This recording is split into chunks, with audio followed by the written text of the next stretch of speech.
UK to relax overseas fossil fuels rules to boost supply of vital energy to Ukraine. The United Kingdom announced Saturday it will bolster its humanitarian aid to Ukraine by sending more essential equipment to relief centers and hospitals. In a statement, the British government said it will deliver an extra 287 generators that will help to run relief centers, hospitals, phone masts and water pumping stations. The new generators are enough to power the equivalent of around 8,000 homes and will be used for essential services in the face of the ongoing destruction in eastern Ukraine. Hospitals, shelters and other essential services will be given more power to operate in the face of ongoing Russian attacks, with a further 287 mobile generators donated from the UK government, according to the statement.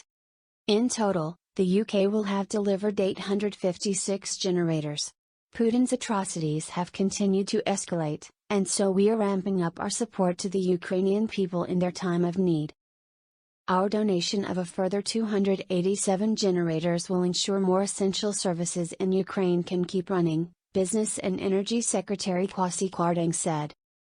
Britain's decision follows a request from Ukrainian Ambassador Vadim Prystaiko, who welcomed the previous shipment of generators by saying the light will always win over darkness, the government said. The generators will be delivered to a Polish government hub. From there, the Ukrainian government and the country's energy networks will distribute the generators across the country to where they are needed most. Fossil fuel rules. The UK government also said it is relaxing rules on support for overseas fossil fuels to boost supply of vital energy to Ukraine. The policy typically prevents the UK from providing any new direct support for the fossil fuel energy sector overseas, but the government will introduce 2 exemptions for Ukraine and Eastern Europe, to allow the UK to support Ukraine's energy and fuel needs, the government said. UN World Food Programme calls for reopening of Odessa ports to help Ukraine in global hunger crisis. The UN World Food Programme, WFP, has called for the reopening of ports in the southern Ukrainian city of Odessa to help Ukraine in the global hunger crisis.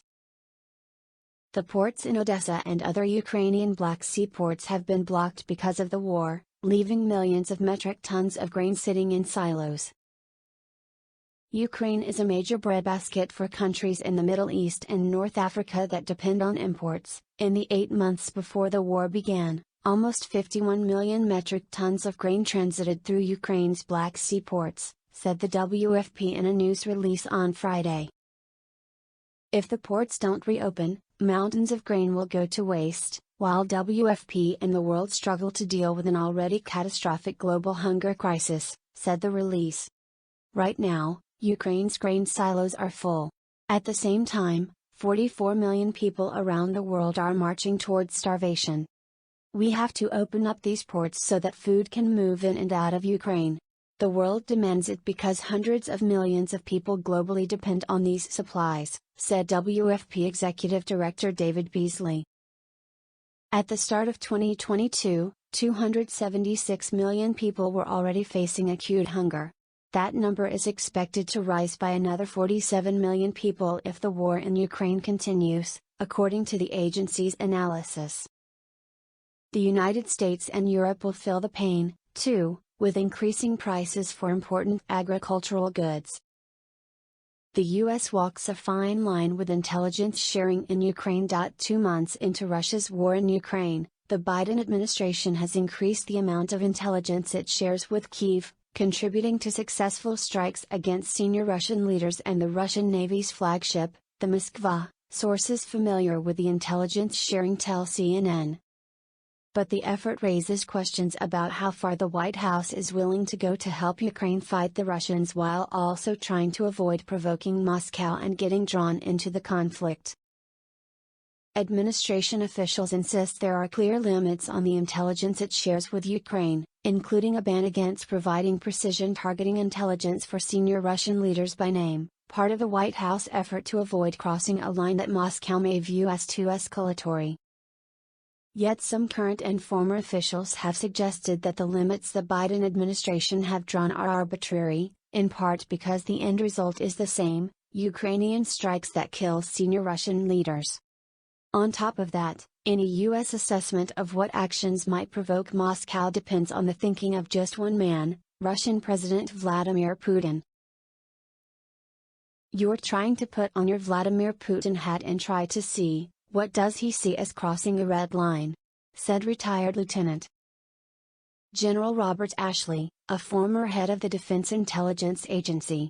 That red line is one that probably exists only in Putin's head, and it may not be something that Hess even thought his way through or conveyed. Sources familiar with the administration's approach say the decisions to gradually broaden the intelligence it is willing to share have been primarily based on the judgments of Biden administration officials rather than any changing assessments about how escalatory Russia might view a given action. Zelensky working on diplomatic options to save military still in Azovstal. In his nightly address, Ukrainian President Volodymyr Zelensky said Ukraine was able to evacuate women and children from Azovstal with the help of the UN and Red Cross. He said Hess also working on diplomatic options to help evacuate the remaining military in Azovstal. We continue the evacuation mission from Mariupol, namely from Azovstal, with the mediation of the UN and the International Committee of the Red Cross. During the day, our team organized rescue operations for more than 40 civilians, all women and children, the Ukrainian president said. We hope that soon they will be able to arrive in a safe area after 2 months of shelling, remaining underground in shelters. We are also working on diplomatic options to save our military, who still remain at Azovstal. Influential mediators are involved, including influential states, he added. Italian authorities seize super yacht believed to have links to Russian government. Italian authorities have seized a super yacht believed to have links with the Russian government, according to a news release issued by the country's financial police on Friday. The Scheherazade has been under scrutiny since March for possible connections to Russian President Vladimir Putin. The news release stated that investigations highlighted the presence of significant economic and business connections between the owner of the yacht and prominent elements of the Russian government. The owner of the yacht, whose name was not disclosed, also has connections with other Russians included in the EU's list of those sanctioned for actions that compromise or threaten the territorial integrity, sovereignty, and independence of Ukraine, according to police. Based on these elements, the Financial Security Committee proposed to the Council of the European Union the inclusion of this person in the aforementioned list, the news release continued. Italy's Finance Minister Daniele Franco has ordered a decree to freeze the vessel which bears the flag of the Cayman Islands and is docked in the Italian port of Marina di Carrara. Biden announced additional U.S. security assistance for Ukraine. Here's what is in the latest package. U.S. President Joe Biden on Friday announced additional security assistance to Ukraine in the form of additional artillery munitions, radars, and other equipment. The latest package is for $150 million worth of equipment including 25,155mm artillery rounds, counter-artillery radars, jamming equipment and field equipment and spare parts, a White House official said. The new security assistance package follows the president's $33 billion proposal last week to Congress to support Ukraine amid Russia's invasion. The U.S. has made it clear it intends to provide long-term support to Ukraine and has already provided the nation with billions of dollars in military and humanitarian assistance. The proposed package last week was more than twice as much as the $13.6 billion infusion of military and humanitarian aid that Congress approved last month. In a statement, Biden said the administration has nearly exhausted funding that can be used for security assurance and called on Congress to approve his request for additional money for Ukraine. With today's announcement, my administration has nearly exhausted funding that can be used to send security assistance through drawdown authorities for Ukraine, the statement reads. For Ukraine to succeed in this next phase of war, its international partners, including the U.S., must continue to demonstrate our unity and our resolve to keep the weapons and ammunition flowing to Ukraine, without interruption. Congress should quickly provide the requested funding to strengthen Ukraine on the battlefield and at the negotiating table, Biden added. Kyiv mayor warns citizens to be alert on Russia Victory Day.